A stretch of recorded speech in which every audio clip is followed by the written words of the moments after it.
Tant que l'employé de ménage ajoute du café moulu, il cache discrètement le conduit de sortie avec du papier. Quand le patron appuie sur le bouton, la machine éclate et il se fait éclabousser. Pensant que la machine à café est en panne, il se précipite vers la salle de bain. Alors qu'il s'efforce de se nettoyer, un employé se faufile dans la zone morte des caméras et arrive à la porte. Il retire une carte et la place dans la serrure, bloquant fermement la porte. Ensuite, une autre personne fait mine de laisser tomber un verre. L'employé de ménage comprend et allume immédiatement un puissant aspirateur. Les collègues à l'extérieur, en train de boire un café, entendent le bruit et ouvrent la valve d'un réservoir de gaz à côté. Le conduit d'évacuation de la salle de bain a été saboté et avec l'injection continue de dioxyde de carbone, un grand volume de gaz s'échappe rapidement. Le patron se rend compte qu'il y a un danger, se retourne pour ouvrir la porte et partir, mais la serrure est coincée. Le bruit de l'aspirateur à l'extérieur couvre parfaitement ses appels à l'aide. Quelques minutes plus tard, le patron commence à se sentir faible et tombe au sol. Avec la complicité des employés, le patron est discrètement emporté. Les caméras de surveillance ne montrent rien d'anormal. Le médecin légiste conclut qu'il s'agit d'un accident causé par une chute. Cependant,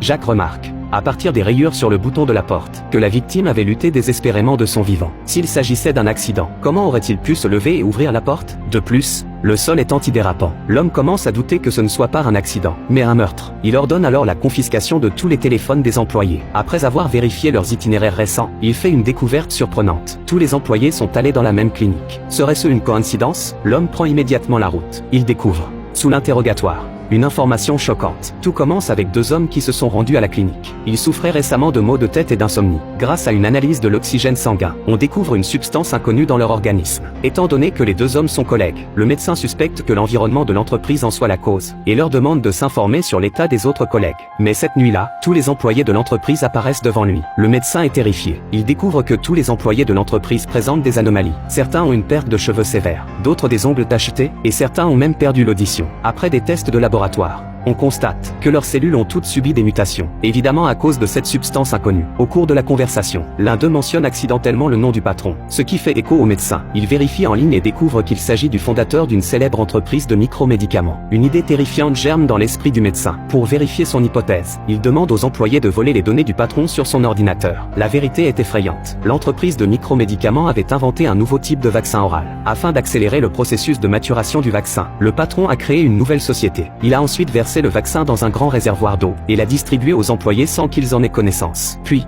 il a modifié le pointage pour en faire un extracteur d'ADN, afin de surveiller les changements corporels des employés, et ainsi détecter les effets secondaires du vaccin oral.